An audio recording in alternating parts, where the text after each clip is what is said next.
What's up, everybody? It's Grim, your YouTube Wrestling Figures Heavyweight Champion, coming to you tonight with my 2015 WWE Fastlane review. What a pay-per-view we just witnessed live on the WWE Network for only $9.99. We have just witnessed the rise of the Roman Empire as Roman Reigns, as I predicted, defeats Daniel Bryan clean in the middle of the ring with the spear.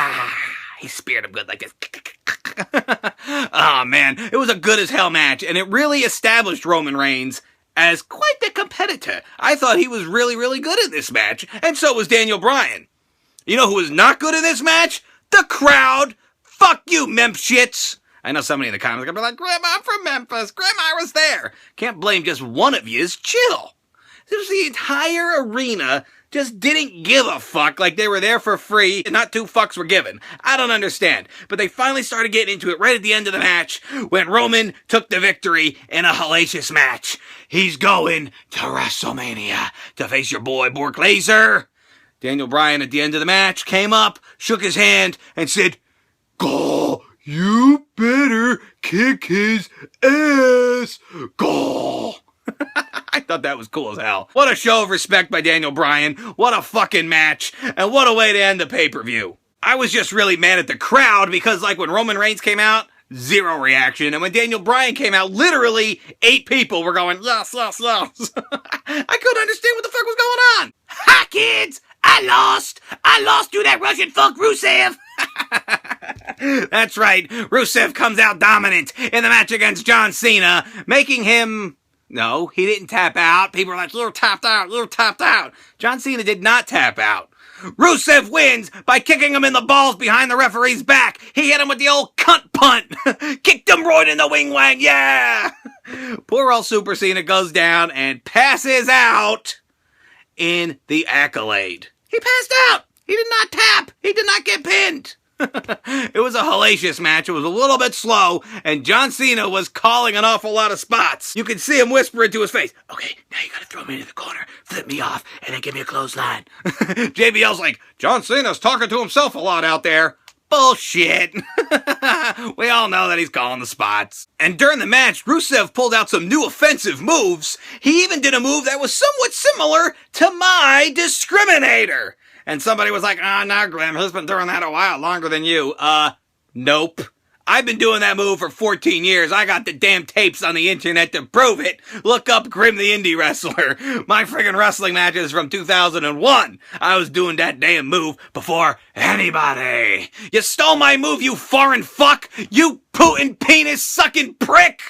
I guess it's not that big a deal. It's not like I'm in the WWE. It's not like I'm ever going to be in the WWE. So have at it, Rusev. In one of the most epic scenes of the night, the Druids start coming out. You know who the Druids are, right? Zack Ryder, Adam Rose, Darren Young. No. The Druids are, the Undertaker's little minions and stuff. And they come out with their big torches. They put the butt of the torch down by their dick. And they got like these big flaming cocks sticking out into the entrance aisle.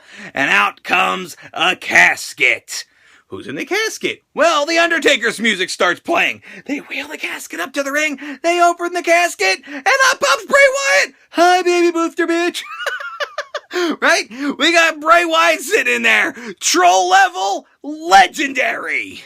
Just like I said, Bray Wyatt versus The Undertaker coming for you at WrestleMania 31.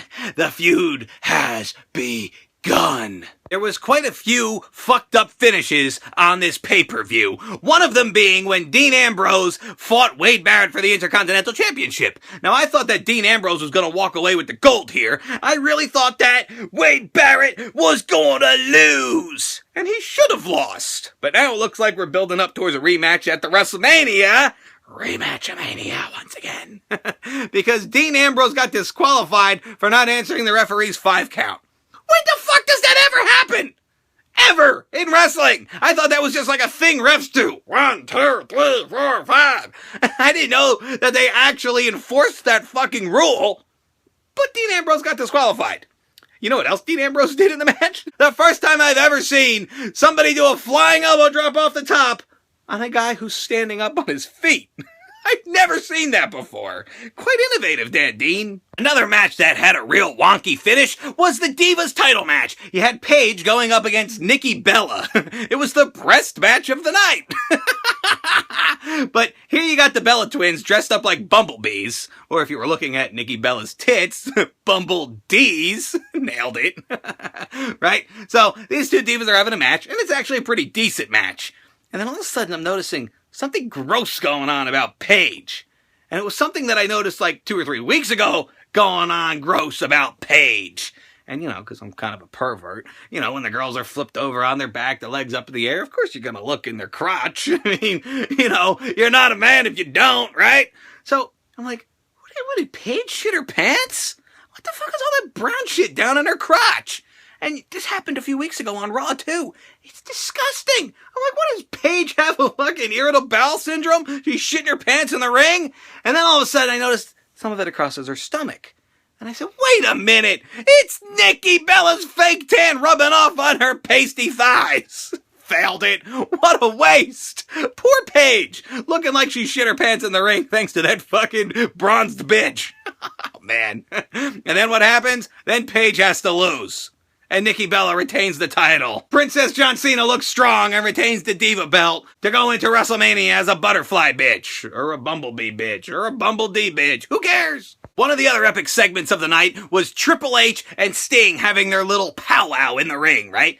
Triple H's music comes on. He comes out dressed up in his tough guy attire, leather coat, like Triple H, I'm gonna kick some ass. I'm not just in my suit. I'm not the COO tonight. I'm ready to brawl. His fists are all taped up and shit. And then all of a sudden, caw-caw, caw-caw, out comes Sting. Wearing a drum major's jacket, he looks like he's ready to parade the high school band down Main Street Avenue in Disney World. What the fuck are you wearing, Sting? Aye, aye, Captain. He looks like he's wearing some type of captain coat. I don't know. But anyway, he comes into the ring. Him and Triple H are having like this face-off. Triple H says something about he doesn't want to fight. He's like, we'll just sell the t-shirts and the action figures. He said action figures. All of a sudden you got Grimm's attention. So they're talking about that kind of shit. And then there's like a little brawl happens. And then the stupidest thing I've ever seen, Sting pulls out his bat, which was cool. He puts the bat right up to Triple H's throat. And Triple H is like, oh. Okay, you have a bat to your throat, dude. It's not a fucking shotgun. He's not gonna blow your brains out if you move. It's not a fucking knife. It's not like he's gonna stab you in the throat. Just grab the bat and pull it away. You're the fucking game, dude. Why are you afraid of a fucking bat in your throat? Like, who cares? Triple H pulls himself away. It's hammer time. Goes into the ring, gets a sledgehammer. And now we're gonna have ourselves a weapons match. No, because then Sting is just like, and points to the WrestleMania sign. They signed the match. Sting versus Triple H at WrestleMania. I hope they get to use the bat and the sledgehammer, because that would be phenomenal. You know what I was super surprised to see? Cesaro and Tyson Kidd won the tag belts from the Usos. And you know what else I was also surprised to see? The Usos wrestling a match wearing anal beads around their necks. What the fuck is up with that? Don't you guys know that those things belong in your asshole behind closed doors? Oh, man. This was a decent match. Nothing exhilarating here, nothing crazy, but it wasn't bad at all. It was definitely a very good tag team title match and brand new tag team champions. Congrats to the Masters of the Universe, or the Brass Ring Club, or the Cock Ring Club, or whatever the fuck they're called, Cesaro and Kidd. I kind of felt bad for Goldust and Stardust because their match fell flat on its face right into a pile of nobody gave a fuck. They got like zero crowd reaction. The match wasn't very great. It was kind of slow moving. And then it even had one of those weird finishes where Goldust just rolled up Stardust out of nowhere. Surfer Stardust, mind you, because he was wearing a new attire. They took my suggestion and dressed up Stardust in something different so it didn't look like a gay S&M porn going on in the middle of the ring. Stardust was wearing a new attire where it was just pants and then half face paint. He kind of looked like old school 80s surfer Sting, which was cool as hell. And like I said, the match was not fantastic, but backstage, Stardust cut one of the most amazing promos of all time and let us all know that this feud is far from over, and he beat the ever-living shit out of Goldust in front of his fat old father. Which then brings us to the match that opened the show. You had Rollins, Big Show, and Kane versus Ryback, dressed as a Ninja Turtle. He looked like Raphael. He was wearing like all green with some like red trim and shit. Teenage Mutant Ninja Ryback. And who else was in there? Oh yeah, Rowan and Ziggler. And what happens in this match? But Big Show and Kane get the win here by pinning Dolph Ziggler.